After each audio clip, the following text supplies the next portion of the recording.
திணிக்காதே திணிக்காதே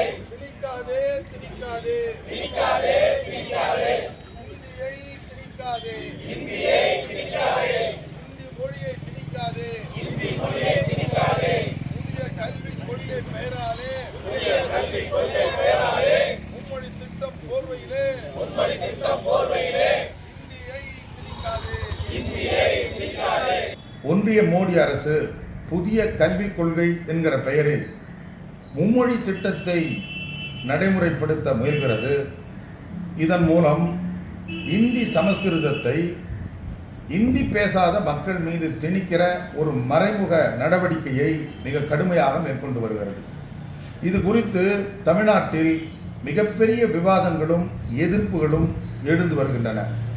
குறிப்பாக நம்முடைய முதலமைச்சர் அவர்கள் இந்த முத்துவேல் கருணாநிதி ஸ்டாலின் இருக்கிற வரையில் இந்த தமிழ் மண்ணில் இந்தி மொழியை நுழைவிட மாட்டேன் என்று மார்தட்டி எழுந்து நிற்பது தமிழர்களுக்கு மிகப்பெரிய பாதுகாப்பான ஒன்றாகும்.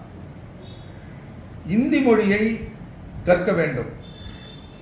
அதற்கு பல்வேறு முயற்சிகள் பல்வேறு காலகட்டங்களில் எடுக்கப்பட்டு தோல்வியுற்றவர்கள் இப்பொழுது புதிய கல்விக் கொள்கை என்கிற பெயரில் மும்மொழி திட்டம் 3 மொழிகளில் ஏதாவது ஒரு மொழியை கற்றுக்கொள்ளலாம், 3 மொழியை கற்றுக்கொள்ள வேண்டும் என்று இன்றைக்கு மத்திய அரசு பின்பக்கம் வழியாக இந்தியை அதன் மூலம் சமஸ்கிருதத்தை திணிக்க முயற்சிக்கிறது.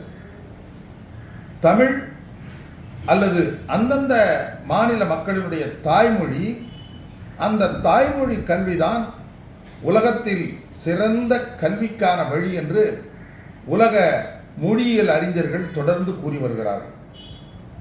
இந்தியாவில் அரசியல் சட்டத்தை உருவாக்கிய பொழுது இருமொழி கொள்கை திட்டம்தான் ஏற்றுக்கொள்ளப்பட்டிருக்கிறது. எந்த இடத்திலும் இந்திய அரசியல் சட்டத்தில் மும்மொழி கொள்கை என்பது இடம்பெறவில்லை. ஆனால் இன்றைக்கு ஜனநாயகத்தை குழி தோண்டி புதைத்து மாநில உரிமைகளை காலில் போட்டு மிதித்து அந்தந்த மாநில மக்களின் உரிமைகளை நசுக்கி வருகிற மோடி அரசு மொழி திணிப்பை இன்றைக்கு கொடூரமாக மேற்கொள்ள முயற்சித்து வருகிறது. இந்தியை ஏன் கற்கக்கூடாது என்று சிலர் கேட்கிறார்கள். இந்தியை சில பேர் படிக்கிறார்கள், மற்றவர்கள் ஏன் படிக்கக்கூடாது என்று கேட்கிறார்கள். நான் கேட்கிறேன், இந்தியை படிப்பதை யாரும் தடுக்கவில்லை.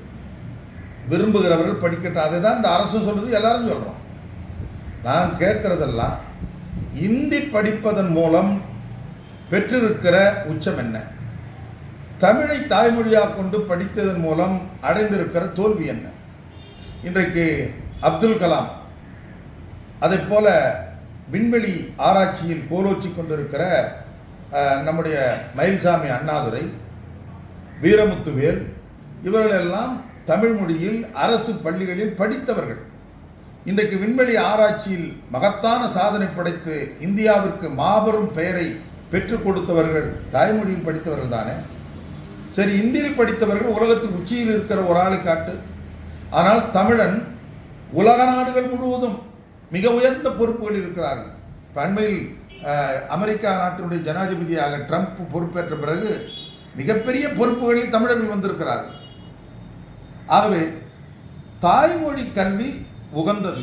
அதை தாண்டி நீங்கள் தமிழை அல்லது ஒவ்வொரு மக்களுடைய தாய்மொழி அளிப்பதற்கான மும்மொழி கொள்கை திட்டத்தை ஏற்றுக்கொண்டால் அது மிகப்பெரிய கலாச்சார பண்பாடு ஒழிப்பு படையெடுப்பாகத்தான் அது மாறி மொழியை அழிக்கும். அண்மையில் துணை ஜனாதிபதி அவர்கள் ஒரு கூட்டத்தில் பேசுகிறப்போ சொல்லியிருக்கிறார், ஒரு இனத்தை அழிக்க வேண்டுமானால், ஒரு நாட்டை பிடிக்க வேண்டுமேயானால் அந்த நாட்டினுடைய மொழியை, கலாச்சாரத்தை, பண்பாட்டை அழித்தால் போதும் என்கிற மகத்தான செய்தியை அவர் வெளியிட்டிருக்கிறார்.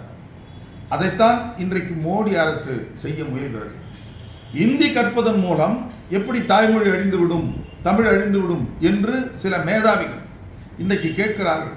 நான் கேட்கிறேன், பீகாரில் இந்தி மொழி பரவிய பிறகு, இந்தி மொழி அனைத்து மக்களும் பேசிய பிறகு அவருடைய தாய்மொழி என்ன ஆயிற்று? இன்றைக்கு நம்முடைய முதலமைச்சர் பட்டியலிட்டிருக்கிறார். இந்தியாவில் இந்தி மொழி ஆதிக்கத்தினுடைய விளைவாக ஏறத்தாழ 25 அந்தந்த மக்களுடைய தாய்மொழிகள் காணாமல் போயிருக்கிறது என்று. அப்படி தமிழை ஆக்குவதற்கான ஒரு முயற்சி தான் இந்த மும்மொழி கல்வித்திட்டம், புதிய கல்வித்திட்டம். இதை எந்த வகையிலும் உணர்ச்சி உள்ள மானமுள்ள தமிழன் ஏற்றுக்கொள்ள மாட்டான். மற்றவர்கள் இதற்கு வக்காலத்து வாங்குகிறவர்கள், தமிழை காட்டி கொடுக்கிறவர்கள் என்பதை மட்டும் இந்த நேரத்தில் நான் பதிவு செய்ய விரும்புகிறேன்.